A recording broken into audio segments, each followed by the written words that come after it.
Les enfants composent une partie importante de la population emprisonnée au Sud-Vietnam. Il faut comprendre que les enfants devenus orphelins dans les villes du Sud n'ont pour survivre qu'un moyen, voler les riches. Ils errent dans les rues jusqu'à ce que la police les rafle. Ils deviennent aussitôt prisonniers de droit commun et à 18 ans, quand ils sortent de prison, après avoir subi un dressage militaire, ils sont envoyés directement au combat. Plusieurs milliers d'enfants se trouvent dans les innombrables prisons du Sud-Vietnam. Quant aux filles, après avoir été systématiquement torturées, mutilées, violées, elles sont livrées à la prostitution ou déportées d'un camp à l'autre. Certains enfants sont jetés en prison uniquement parce que leurs parents ont été arrêtés. Un Français, emprisonné pendant 2 ans et demi, de juillet 70 à janvier 73, dans la prison centrale de Saigon, raconte: nous avons rencontré un petit prisonnier qui nous considérait comme ses grands frères. Oui, j'ai longtemps hésité à le dire, mais ça commence à faire avec l'édition des femmes. Alors, j'ai un petit peu envie de vider mon sac. Elles ont édité mon bouquin en début 75 et ça n'a pas été facile. Déjà, quand elles l'ont accepté, bon, elles l'ont accepté très vite. Elles l'ont accepté et elles m'ont dit, au bout de quelques temps, est-ce que tu veux qu'on corrige le français? Bon, moi, j'y voyais pas d'inconvénient. Alors j'ai dit d'accord, mais on le fait ensemble. De toute façon, à ce que ça modifie pas, enfin, ce que j'ai voulu dire. Et on avait commencé à corriger 3 ou 4 pages. Je trouvais que ça apportait rien, quoi. C'était dans le style j'ai mis sur mon balcon des pots de fleurs, et elle me disait qu'il fallait dire j'ai mis des pots de fleurs sur mon balcon.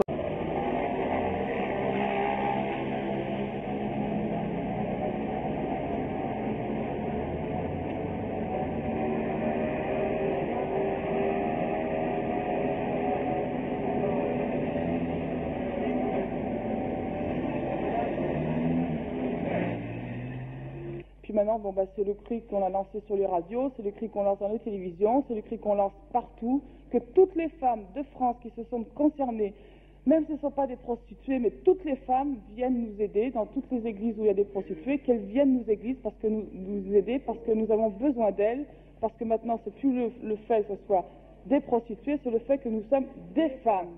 Et que Mme Françoise Giroud refuse de s'occuper de nous parce qu'elle ne nous considère pas comme des femmes. Elle nous considère comme des prostituées, donc des putains, donc rien du tout. Et on nous dit que c'est M. Poniatowski qui doit s'occuper de nous. M. Poniatowski, pour l'instant, ne veut pas s'occuper de nous parce que ce n'est pas non plus son problème. Alors c'est le problème de personne.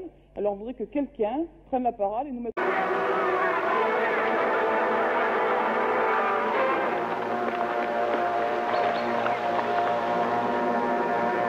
Denner, vous me devez 350 livres sterling, donnez-les-moi.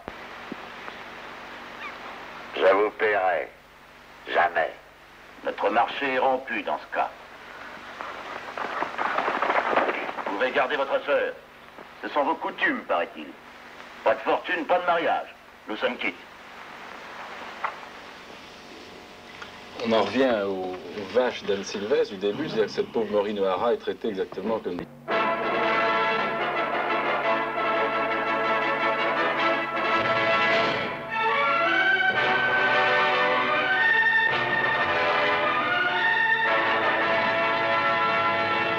Mais si j'ai bien compris, c'est son frère qui la traite comme ça. Ah oui, c'est intéressant. Oui, enfin, j'ai une relation un peu différente. Nous devons immédiatement commencer à le faire. Point. Le mâle est un accident biologique. 2 points.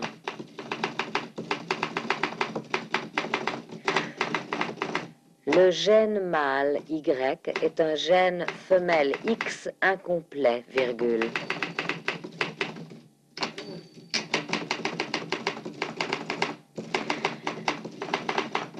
C'est-à-dire qu'il est un ensemble incomplet de chromosomes.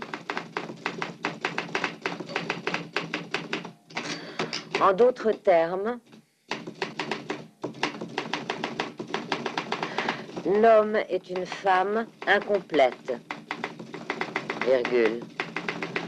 Un avortement ambulant, virgule. J'ai envie qu'il m'écoute et puis j'ai envie qu'ils me donnent qu'ils m'apportent des choses nouvelles, ce qui est très rare.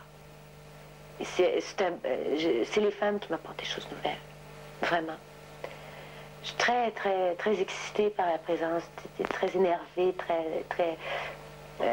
quand je rencontre les bonnes femmes avec qui je travaille à Montréal, je veux dire, je m'y prépare, c'est très important pour moi. Tandis que maintenant, des rencontres, puis j'ai des amis, j'ai des copains, des couples, ben je sais que ça va toujours la même chose. Ils vont parler tout le temps de la même affaire. Il faut parler du Québec libre, il faut parler de la lutte marxiste. Et puis, alors moi, je vais parler de mes choses, tout ça, mais chaque, ça les amuse, tu sais, tout ça, mais à un moment donné, je parle pour parler, puis je parle pour donner, puis tout ça, puis mais vraiment, c'est un vacuum. Est-ce que tu as déjà joué, en dehors de Céline et Julie, je parle? Oui. Est-ce que tu as déjà joué des scènes